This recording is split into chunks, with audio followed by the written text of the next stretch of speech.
Welcome student in सहा शिक्षण YouTube channel. Student, आज आपण 8th स्टँडर्डचा सब्जेक्ट आहे geography.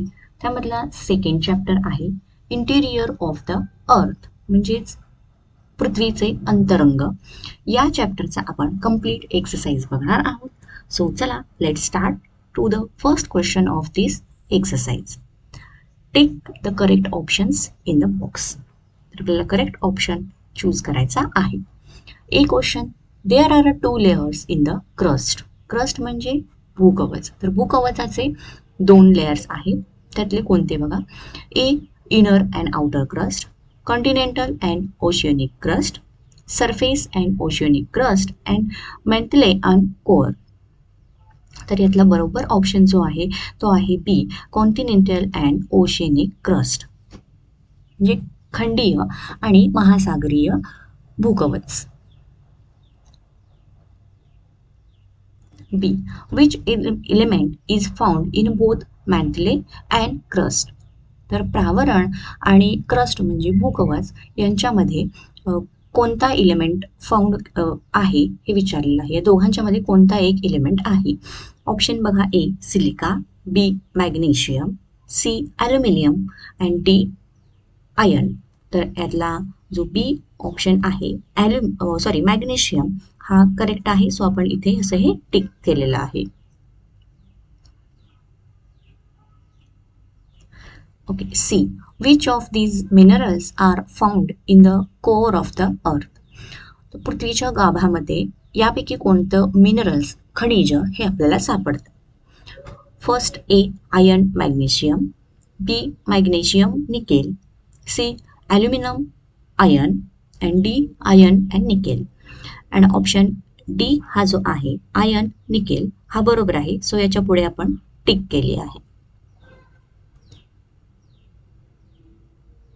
D, the inner core is in which state. तर पृथ्वीचा गाभा कोणत्या अवस्थेमध्ये आहे. A, gaseous, B, solid, C, liquid and D, semi solid. आणि यातला ऑप्शन ए, गॅसियस हा बरोबर आहे. सो इथे आपण टिक केली आहे. Next, E, the outer core is made up of. पृथ्वीचा बाह्य गाभा बनलेला आहे. A, iron, gold, hydrogen and oxygen. So या चारीपैकी ए, आयर्न हा ऑप्शन बरोबर आहे. सो इथे आपण ए लिहून त्याच्या पुढे टिक केली आहे. F, the layer of the earth on which we live. तर पृथ्वीच्या कोणत्या लेयरवरती आपण राहतो. A, mantle, core, crust, continental crust. तर यातला डी हा जो आहे कॉन्टिनेंटल क्रस्ट म्हणजे खंडीय कवच याच्यावरती आपण राहतो. सो इथे याला आपण टिक केलं. स्टुडंट, व्हिडिओ आवडत असेल तर व्हिडिओला लाईक करा, चॅनलला सबस्क्राईब करा आणि तुमच्या ज्या कमेंट्स असतील त्या आमच्यापर्यंत कळवा. चला बघूयात. Second question, tell whether right or wrong, correct the wrong statement. तर चूक की बरोबर हे सांगून चुकीचं स्टेटमेंट आपल्याला बरोबर करायचं आहे. In that, A, the density of various material is not the same in the interior of the earth. So this statement is the correct statement. B, the core of the earth interior is made up of hard rocks. So पृथ्वीचा आतील गाभा हा कठीण खडकांनी बनलेला आहे. आणि हे जे सेंटेन्स आहे हे त्यांनी इनकरेक्ट दिलेलं आहे. हे सेंटेन्स चुकीचं आहे. सो करेक्ट सेंटेन्स आहे, the core of earth interior is made up of elements with iron and nickel. तर ते आयर्न आणि निकेल पासून बनलेलं आहे.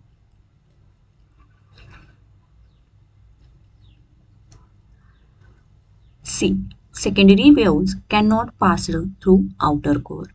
दुय्यम लहरी आपण ज्या म्हणतो त्या आउटर कोअर म्हणजे बाह्य गाभ्यातून पास होत नाही.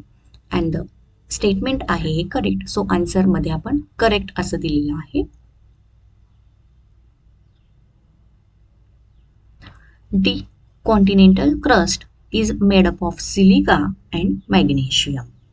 खंडीय कवच हे सिलिका आणि मॅग्नेशियम बनलं आहे. तर हे जे सेंटेन्स त्यांनी दिलेलं आहे ही चुकीचं आहे, सो इथं आपण इनकरेक्ट लिहिलं. आणि करेक्ट स्टेटमेंट काय आहे बघा, continental crust is made up of silica and aluminium, ना की मॅग्नेशियम. मॅग्नेशियम पासून नसून सिलिका अँड ॲल्युमिनियम पासून बनला आहे.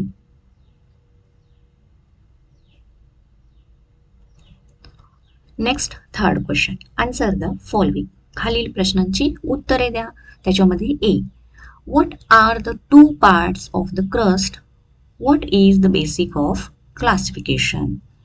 क्रस्ट म्हणजे भूकवचाचे कोणते दोन प्रकार आहेत किंवा कोणते दोन पार्ट्स आहेत आणि त्याचं क्लासिफिकेशन आपल्याला बेसिक क्लासिफिकेशन विचारलं आहे. Answer, point first, continental crust and the oceanic crust are the two parts of the crust. तर खंडीय कवच आणि महासागरीय कवच हे त्याचे दोन पार्ट्स आहेत. Second, the crust is classified on the basis of whether it lies below the land or the ocean.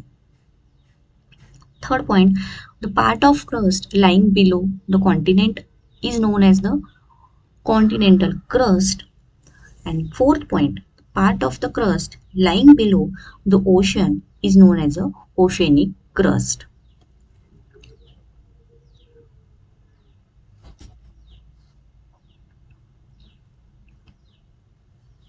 B question, why is the upper layer of mantle known as the ॲस्थेनोस्फिअर. म्हणजे जो वरचं प्रावरण आहे त्याला दुर्बलावरण असं का म्हटलं आहे. See the answer. First point, the upper layer of mantle is in liquid state. तर तो कोणत्या प्रकारात आहे किंवा कोणत्या स्टेटमध्ये आहे, लिक्विड स्टेटमध्ये आहे. Second, the rocks in the upper 100 to 200 kilometre of the mantle melt due to the heat and magma is created. तर 100 ते 200 किलोमीटरच्या वरचे जे दगड आहेत हे वितळतात उष्णतेमुळे आणि लावारसामुळे. Magma chambers are found in this layer of the earth. तर लावारसाचे जे चेंबर्स, मॅग्मा चेंबर्स आपण म्हणतो, हे या लेअरमध्ये सापडतात किंवा आढळतात. Third, due to the heat and pressure the energy waves are created in a mantle. आणि याच हीटमुळं आणि प्रेशरमुळं एनर्जी वेव्स या प्रावरणामध्ये तयार होतात. These energy waves moves in a vertical direction and magma comes out on the surface of the earth by volcanic eruption. आणि त्यापासूनच त्या एनर्जीमुळेच जे वेव्स आहेत ह्या वर्टिकल डिरेक्शननी म्हणजे वरच्या दिशेने त्या प्रवास करतात आणि त्यापासूनच जो लावारस आहे हा लावारस बाहेर पडतो आणि त्याच्यापासून ज्वालामुखीचा उद्रेक होतो, volcanic eruptions. Fourth point, this endogenetic movement continuously occur in the upper layer of mantle. तर ही जी प्रोसेस आहे ही कंटिन्युअली त्या प्रावरणामध्ये चालू असते. Therefore the upper layer of mantle is known as the asthenosphere. त्यामुळेच त्या लेअरला ॲस्थेनोस्फिअर असं म्हटलं आहे.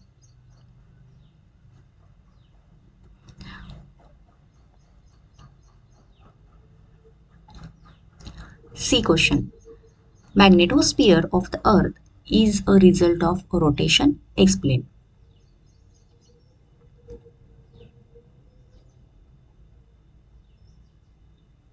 Answer, the average temperature of outer core of the earth is around 5000 degrees Celsius. तर आपल्या पृथ्वीच्या बाह्य गाभा जो आहे त्याच्यावरचं किंवा बाहेरचं आउटर कोअर जो आहे याचं जे टेम्परेचर आहे हे 5000 डिग्री सेल्सिअस इतकं आहे. The average temperature of inner core of the earth म्हणजे आतला गाभा, त्याला काय म्हणतो आपण, अंतर्भाग. तर ते जे आहे ते 6000 डिग्री सेल्सिअस आहे, 6000 degree Celsius. This difference between the temperature results in the formation of vertical currents.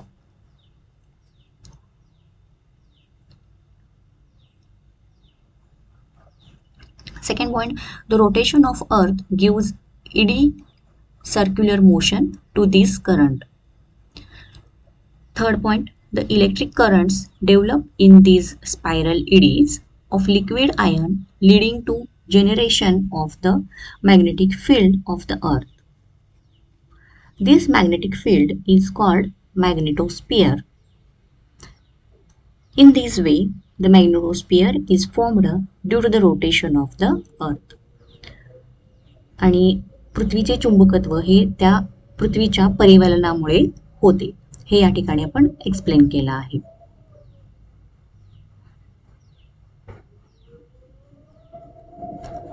Fourth question आहे, draw NEET diagrams, label them and explain.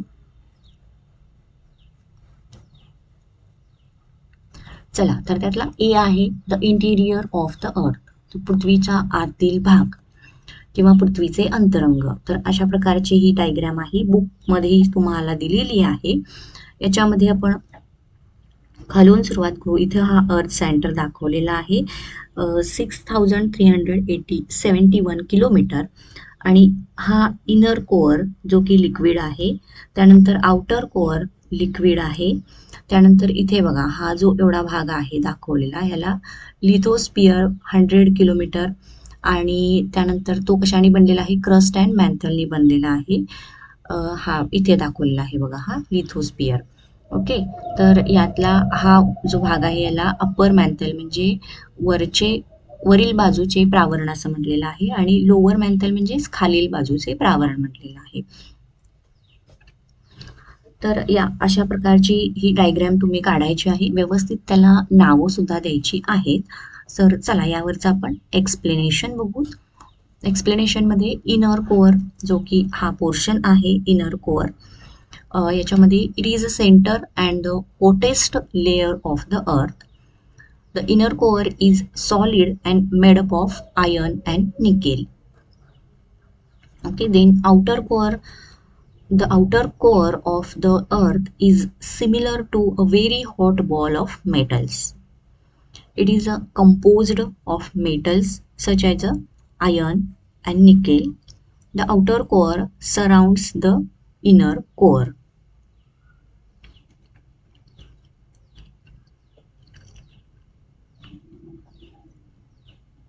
Next आहे मॅन्थले म्हणजेच प्रावरण.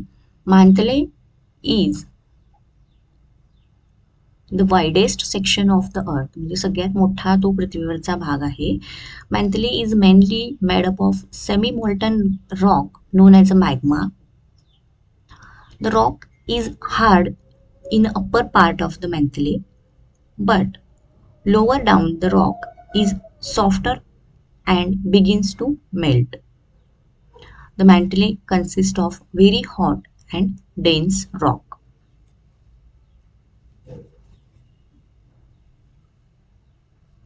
Next आहे crust. The crust is the outer layer where we live, म्हणजेच भूकवच. It's a solid rock layer divided into two types. Continental crust covers the land and the oceanic crust cover water. तर हे तुम्हाला माहितीच आहे, खंडीय कवच आणि महासागरीय कवच.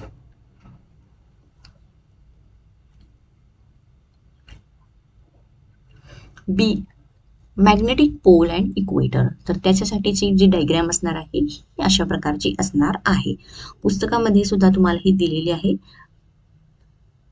सो बघा, अशा प्रकारची अशी ही व्यवस्थित डायग्राम तुम्ही ड्रॉ करायची आहे.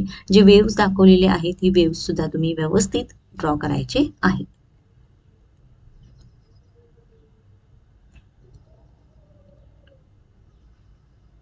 चला नेक्स्ट क्वेश्चन बघूयात. Fifth question, give geographical reasons, भौगोलिक कारणे. In that A there are discontinuities in the interior of the earth. Okay, now see the answer. First point, there is a difference between the elements, temperatures and the pressure found in the three parts of the interior of the earth, with crust, mantle and core. तर त्याच्यामधले जे elements आहेत, त्यांचं temperature आहे, त्यांचं pressure आहे, या तिघांच्या मध्ये काहीतरी डिफरन्स आहे. Second point, in the interiors of the earth, the transitional areas are found between A. Continental crust and oceanic crust, crust and mantle, upper mantle and lower mantle and core, and outer core and inner core.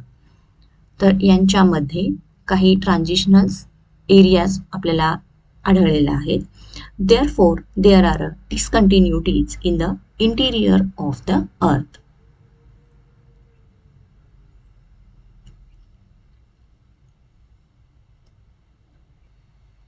B.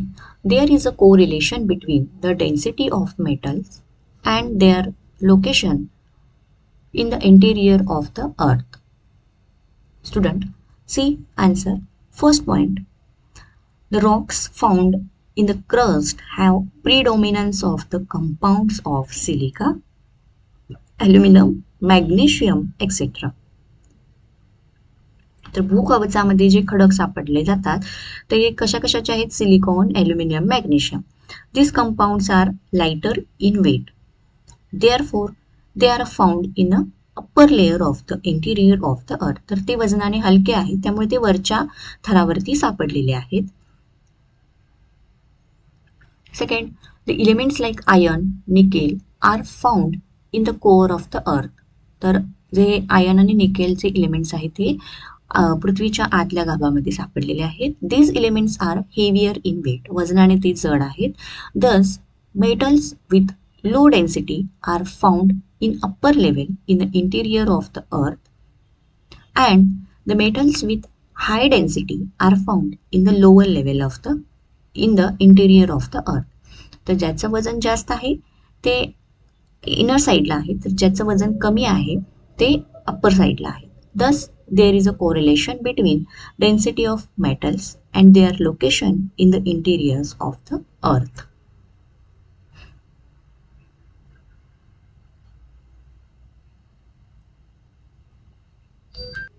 C question. Mantle is the center of earthquake and volcanic eruption. Answer. First point, the rocks in the upper 100 to 200 kilometer of the mantle melt due to the heat and the magma is created. Second, magma chambers are found in this layer of the earth. तर या लेअरमध्ये किंवा या प्रावरणामध्ये magma chambers आढळतात.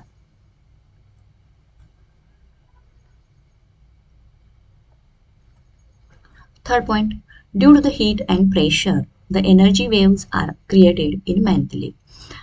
उष्णता आणि दाब याच्यामुळे एनर्जी वेव्स ज्या आहेत या प्रावरणामध्ये तयार होतात. These energy waves moves in a vertical direction and magma comes out on the surface of the earth by volcanic eruptions. आणि त्याच्याच परिणामामुळे या ज्या एनर्जी वेव्ज आहेत ह्या उभ्या दिशेने किंवा वर्टिकल डिरेक्शननी बाहेर येतात आणि त्याचाच परिणाम हा वोल्कॅनिक इरप्शन्समध्ये होतो.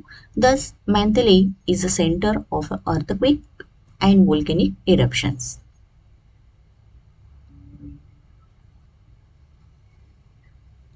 D question. The thickness of the crust below the continent is more as compared to ocean. So, भूकवचाचा जो थिकनेस आहे below the continents is more as compared to ocean. C answer. First point, the density of crust below the continent is 2.65 to 2.90 gram per centimeter cube. The density of the crust below the ocean is 290 to 3.3 gram per centimeter cube. Okay, so त्या ज्या खंडीय कवचाची density आहे ती आहे 2.65 to 2.90 gram per centimetre cube आणि महासागरीय crust जे आहेत त्यांची आहे 2.90 to 3.3 gram per centimetre cube. Second, as the density of the crust below the continent is comparatively low. So, खंडीय कवचाची जी डेन्सिटी आहे ती कमी आहे.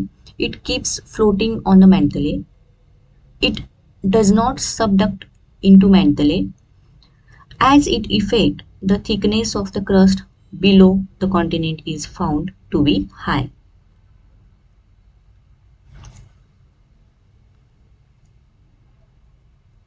Third point, as the density of crust below the ocean is comparatively high. So कवचाची महासागरीय कवचाची जी density आहे ही comparatively high आहे. It subducts into mantle leading to its low thickness. Thus, the thickness of the crust below the continents is more as compared to oceans.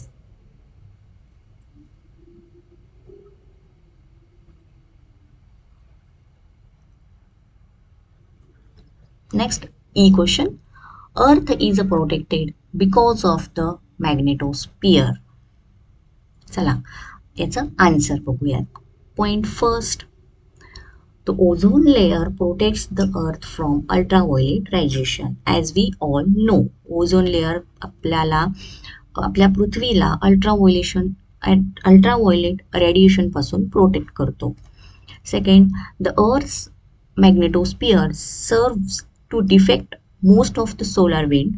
Those charged particles would otherwise strip away the ozone layer. In this way, the earth is protected because of the magnetosphere.